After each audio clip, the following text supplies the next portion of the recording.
Você já teve a sensação de que sua vida inteira foi escrita por outra pessoa? Para Ichigo Kurosaki, isso não era apenas uma sensação, era um projeto de laboratório. Nós fomos ensinados que Bleach era a jornada de um garoto ganhando poderes por acaso, mas por trás de cada acidente, de cada encontro inesperado e de cada evolução milagrosa do Ichigo, existia um homem observando tudo de uma sala escura. Sousuke Aizen não apenas traiu a Soul Society, ele a redesenhou. Ele transformou capitães em peões, mentiras em leis, e um adolescente humano na sua maior arma e sua maior diversão. Hoje, nós vamos expor todas as peças desse tabuleiro. Você está pronto para ver o quanto da história de Bleach foi, na verdade, uma mentira? Para entender o plano de Aizen, precisamos voltar muito antes do primeiro episódio. Enquanto todos os outros capitães viviam na sua rotina pacata na Soul Society, Aizen estava em um laboratório, criando vida. E a sua criação mais importante não foi um arrancar, foi o próprio Ichigo. De forma bem resumida, vamos retornar para um passado anterior ao início da história, mais especificamente 20 anos. Isshin Shiba era o capitão da 10ª divisão do Gotei 13, com sua tenente Hangiko Matsumoto e o terceiro oficial Toshiro Hitsugaya. Além disso, o pai do Ichigo pertencia a uma família nobre da Soul Society, o clã Shiba. Isshin fazia parte do 1% do mundo espiritual de Bleach. Já no mundo dos vivos, acompanhamos a família Ishida, que é pertencente a uma linhagem nobre de Quincy's. Lá nós somos apresentados a alguns personagens, mas principalmente a Ryuken Ishida e a Masaki Kurosaki, que foi acolhida pela família. Trabalhando no mundo dos vivos, na cidade de Karakura,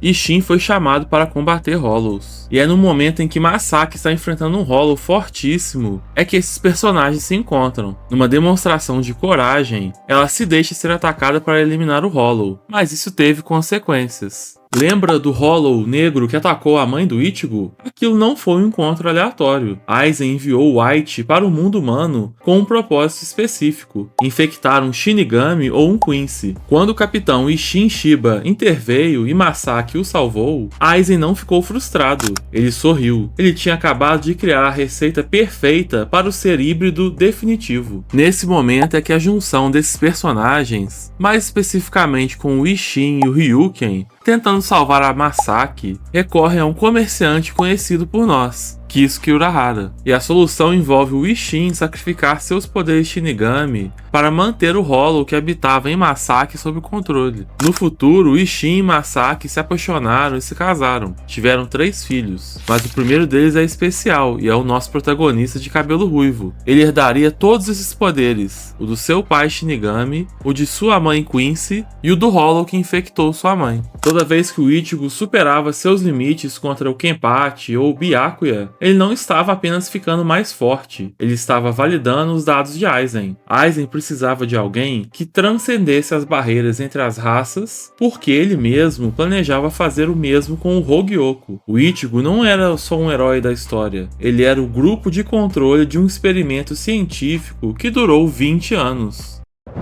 Enquanto todos os olhos da Soul Society estavam voltados para a invasão do Ichigo e seus amigos, o coração do governo já estava morto. Literalmente, Aizen não apenas enganou os capitães, ele assassinou todos os 40 sábios e 6 juízes da Central 46, semanas antes de qualquer um desconfiar. Pense na genialidade e na crueldade disso. Durante todo o arco da Soul Society, todas as ordens oficiais, toda a pressa para executar a Rukia e a proibição de investigações internas, tudo isso vinha do Aizen. Ele se tornou o juiz, júri e carrasco, usando a própria burocracia do Sereitei como arma. Ele fez a Soul Society trabalhar contra si mesma. E por que a pressa para executar a Rukia Kuchiki? Porque o Hogyoku estava escondido na alma dela. Aizen precisava da execução para que o Soukyoku, a lança da execução, destruísse o corpo dela e liberasse o artefato. Mas, fiel ao seu estilo, ele tinha o plano B, C e D. Se a execução falhasse, ele já tinha a tecnologia para extrair o Hogyoku manualmente. Nada, absolutamente nada, foi deixado ao acaso. Nem mesmo a intervenção de Ichigo e seus amigos estavam fora dos planos de Aizen.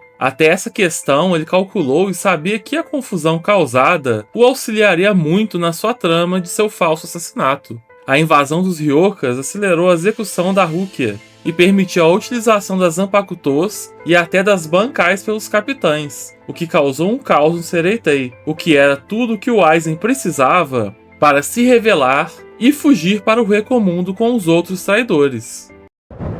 Muitos acham que o plano de Aizen começou com Ichigo, mas na verdade ele começou 110 anos atrás, e a sua maior cobaia na época foi o homem que achava que o conhecia melhor, Shinji Hiraku. Shinji era o capitão da 5ª Divisão e escolheu Aizen como seu tenente justamente porque não confiava nele. Ele queria manter o inimigo por perto, mal sabia ele que isso era exatamente o que o Aizen queria. No arco Turn Back the Pendulum, nós voltamos 110 anos no tempo, numa Gotei 13 com uma configuração um pouco diferente da original, principalmente com relação aos capitães das divisões 3, 5, 7 e 9, e os tenentes das divisões 8, 9 e 12. Sim, estou me referindo àqueles que no futuro seriam os Vizards. Todos eles, um por um, foram cobaias do experimento científico de Aizen, que guardava relação com Hogyoku, a Holoificação, um projeto que iria mudar as vidas dessas figuras e de Kisuke Urahara, todos vítimas de Sousuke Aizen. Aizen usou a própria desconfiança do Shinji como cobertura. Enquanto Shinji mantinha os olhos no Aizen falso, criado pela Kyoka Suigetsu, o verdadeiro Aizen estava conduzindo experimentos de holoificação com os próprios companheiros do Shinji. A tragédia dos Vizards não foi um erro de percurso, foi a prova de conceito que o Aizen precisava para criar o Hogyoku perfeito. O momento em que Shinji começa a se transformar em Hollow é onde vemos a crueldade intelectual do Aizen. Ele não queria apenas matar os capitães, ele queria apagar a linha entre Shinigami e Hollow. Ao forçar o exílio de Shinji, Urahara e Tessai, além dos outros Vizards, Aizen removeu do tabuleiro as únicas mentes capazes de detê-lo, deixando a Soul Society cega e vulnerável por mais de um século. Se o plano do Aizen levou séculos, a vingança de Gin Ichimaru levou uma vida inteira. Durante anos nós vimos o Gin como o braço direito leal, a serpente que sorria, enquanto o Aizen destruía vidas. Mas a verdade é muito mais dolorosa. O Gin nunca esteve ao lado de Aizen. Ele estava apenas esperando o único segundo em que a guarda do vilão estaria baixa. Tudo que o Gin fez, cada traição, cada vida que ele tirou, foi por um único motivo: Hangiko Matsumoto. Quando ele era apenas uma criança, ele viu que o Aizen fez com ela para alimentar o Hogyoku. Naquele dia ele decidiu que se tornaria um Shinigami, se tornaria um assassino e se aproximaria tanto do Aizen que ninguém mais conseguiria chegar. Ele se tornou um monstro para caçar um monstro maior. Em nome da lealdade e companheirismo que ele tinha com a Matsumoto, que compartilhava consigo as origens difíceis na Soul Society, e também em nome de um amor que iríamos entender mais à frente na história, ele precisava pegar de volta de Aizen aquilo que tirou dela, um fragmento do Rei das Almas. Sim, a Hangiko tinha as unhas do Rei das Almas, informação que nós obtivemos na novel Can't Fear Your Own World. Quando ela era criança, em Rukongai, a favela da Soul Society foi atacada pelos subordinados de Aizen e extraíram dela o fragmento à força para alimentar o Hogyoku. Esse evento foi testemunhado por Gin ao ver Hangiko desmaiada, ferida e quase morta. Gin jurou se tornar um Shinigami e entrar para o exército de Aizen por pura vingança e recuperar o que havia sido tirado da única pessoa que ele amou. Com o passar dos anos, ao lado de Aizen, Gin conseguiu observar e descobrir muitas coisas, inclusive fraquezas importantes de Aizen, que ele aguardou pacientemente para explorar. O Gin foi o único que descobriu a fraqueza da Kyoka Suigetsu,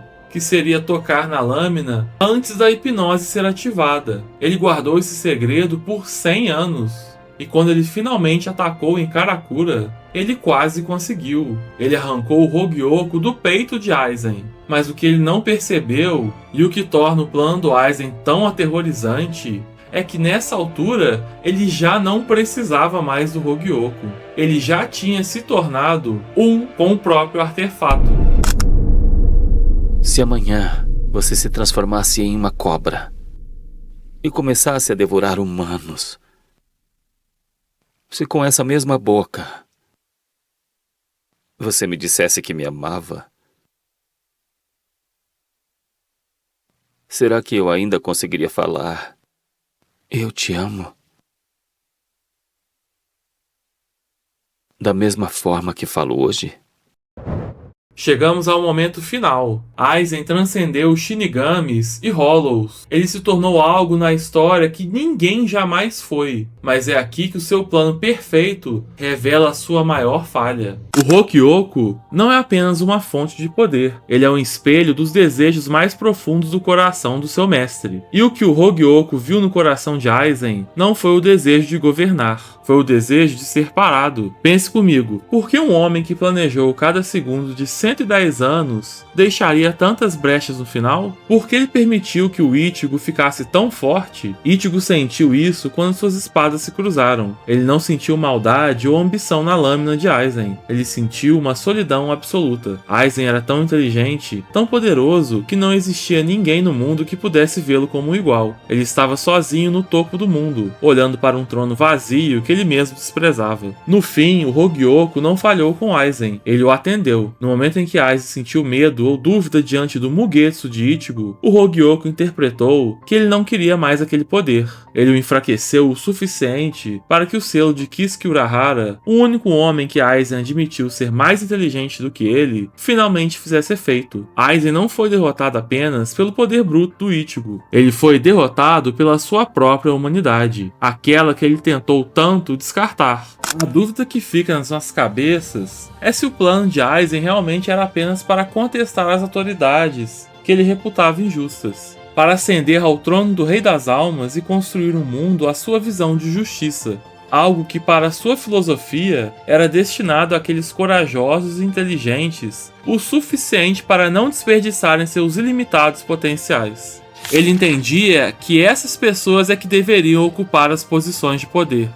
O discurso feito ao Urahara é uma revolta ao ver alguém mais inteligente que ele aceitar a tirania dos governantes da Soul Society, que através da aristocracia das famílias nobres abusaram do Rei das Almas.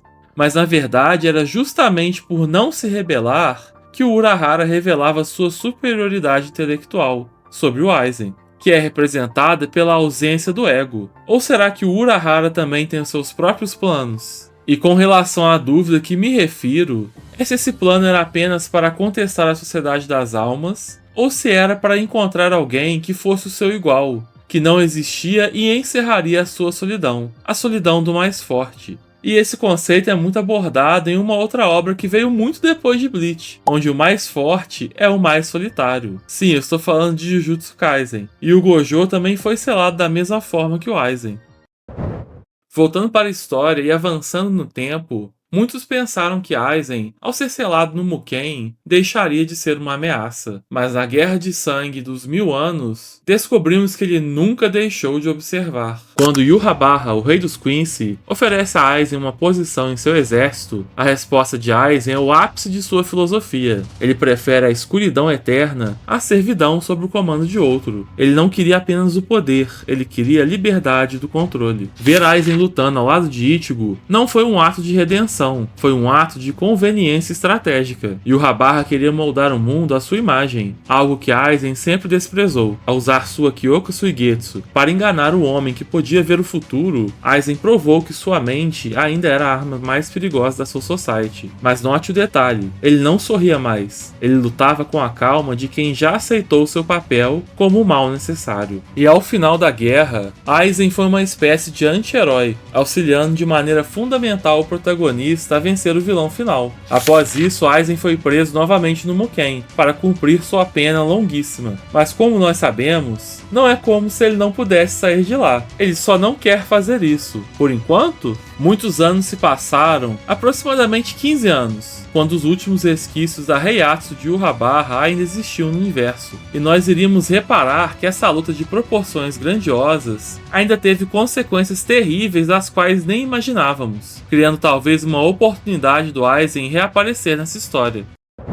E isso nos leva ao maior mistério atual, o Arco do Inferno. Com o equilíbrio de poder quebrado após a morte do Yhwach, as portas do inferno estão se abrindo. E Aizen sabe disso, mas a pergunta que fica é a seguinte: ele mudou de verdade ou está apenas recalibrando o seu próximo movimento? No Muken, Aizen ainda teve séculos para refletir sobre a sua solidão e seu fracasso. Ele desistiu de tudo? Dificilmente. Alguém com esse nível de intelecto nunca para de planejar, mas talvez o seu objetivo tenha mudado. Se antes ele queria substituir o Rei das Almas para governar, agora ele pode ser o único que entende o verdadeiro perigo que não vem do céu, mas do que está abaixo de nós. Ele se tornou o guardião silencioso de uma verdade que ninguém mais quer encarar. Ele não é mais o vilão de uma história de aventura, ele é o filósofo trágico de uma história de horror. Ou será que o Aizen tinha conhecimento de que esse desequilíbrio abriria as portas do inferno, criando talvez uma das crises mais perigosas para a Soul Society e para os outros mundos?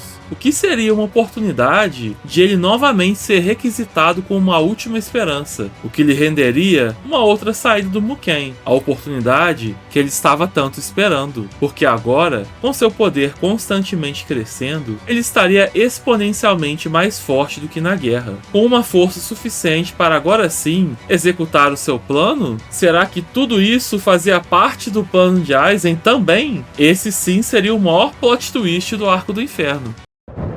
No final, Sasuke Aizen continua sendo o maior enigma de Bleach. Ele não foi apenas um vilão para ser derrotado, mas um espelho que revelou a hipocrisia da Soul Society, seja manipulando o nascimento de Ichigo, orquestrando traições por séculos, ou aguardando o que quer que venha do inferno. Ele provou uma coisa: o mundo é de quem tem a coragem de enxergar além das ilusões. Aizen mudou? Talvez, mas ele nunca desistiu. Ele apenas está esperando o momento em que nós, e o próprio destino, precisaremos dele novamente. E você, acredita que o Aizen ainda tem um plano final para o Arco do Inferno? Ou ele finalmente encontrou a paz na escuridão do Muken? Deixa sua teoria nos comentários, porque aqui no Nerdland Beyond, a gente sabe que nada é o que parece. Deixe seu like, se inscreva para não perder os próximos segredos de Bleach. E lembre-se, desde quando você teve a impressão de que esse vídeo tinha acabado?